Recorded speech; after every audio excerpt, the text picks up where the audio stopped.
What's up, y'all? My name is Carla. Welcome to Soul Steering Chats, a community created for people that have been oppressed, misunderstood, and silenced. Today, we're going to be talking about some of the most misunderstood people in this society, and that's people with ADHD, aka Hyperactivity Attention Deficit Disorder. As an ADHDer myself, and if you have it as well, I'm sure that you're all too familiar to what people say about it. Oh, it's fake, it doesn't exist, it's just an excuse for you to be lazy and be late and for you to be rude and interrupt people all the time. Oh, and if you seek treatment, why would you want to convert yourself into a zombie? Why would you want to be an addict that relies on medication for you to properly function? Sound familiar? Yep, that's how ADHDers like myself get our experiences invalidated, when in reality, it's a struggle. In fact, if you look at science, ADHD is considered a disability. And no, it's not fake.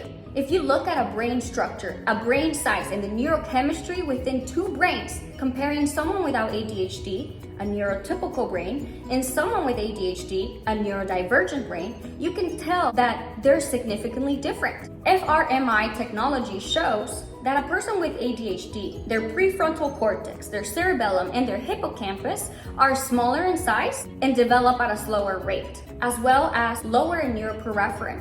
And when it comes to our selective attention system within our brains, there's a much higher level of connectivity if you have ADHD, which is why attention is something that we are great at, but also we struggle at. Someone with ADHD is not driven by consequence, is not driven by a timeline or a due date. We're driven by curiosity, interest. That's why if you're someone that's neurodivergent, it can be really hard to get tasks done and to pay attention to something that you don't care about. You'll procrastinate on it. And people think that procrastination is being lazy, but being lazy would be not caring about the fact that you're not getting it done. Procrastinating as an ADHDer is literally being in a state of paralysis where you're hating yourself because you're getting anxiety and depression over the fact that you can't get a simple task done. And it's very stressful. A brain with ADHD functions differently. And if you're someone that struggled in school and even dropped out of school, you did not fail.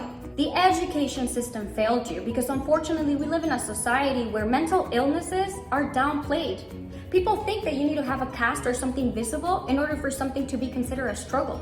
But the reality is that your brain is an organ, and just like any other organ, it can get sick. It needs medication.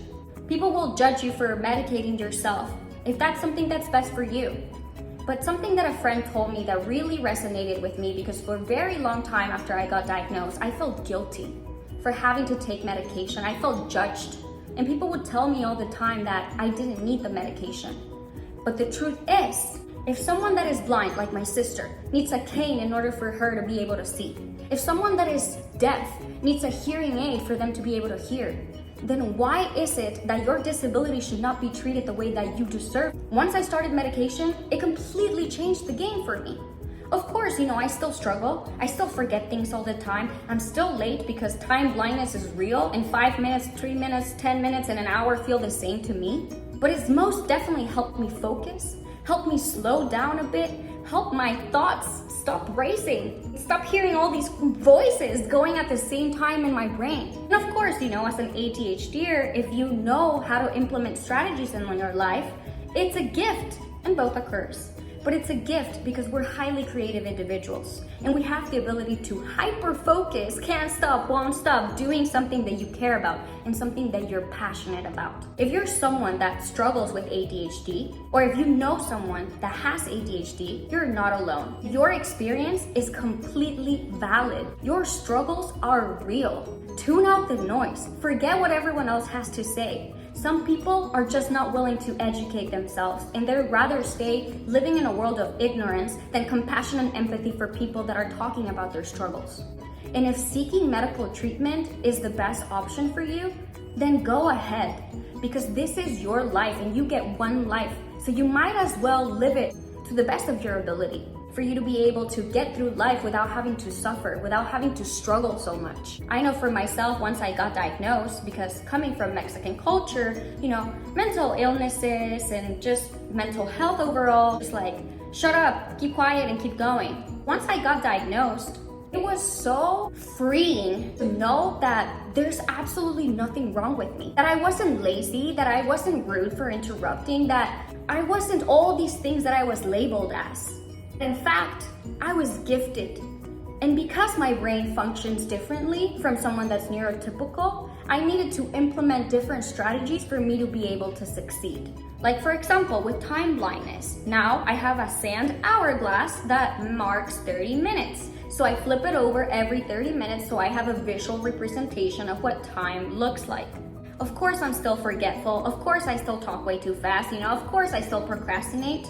But when you have a deeper understanding of who you are and how your brain functions, you have a better chance to be able to live a better life, to be happier, and not just that, but to be part of a community. If you're someone with ADHD, I want you to know that you're not alone. I'm here for you. Feel free to share your experience, your struggles, your challenges, or your advice. This is a community where it's a safe space. And if you're someone that knows someone with ADHD, please be kind to them. Please be compassionate, even if you don't get it or you don't understand. Asking how you can help makes a huge difference because we constantly feel misunderstood. We constantly feel like we're behind, but you're not behind. You are enough. You are gifted. And if you're a neurodivergent person like me, I am so proud of you. So proud of you for everything that you are, for everything that you accomplish, and everything that you will accomplish. I love you so much. Please subscribe. If there are any topics that you'd like for me to discuss, please feel free to let me know in the comments. Have a great day, and we'll talk soon.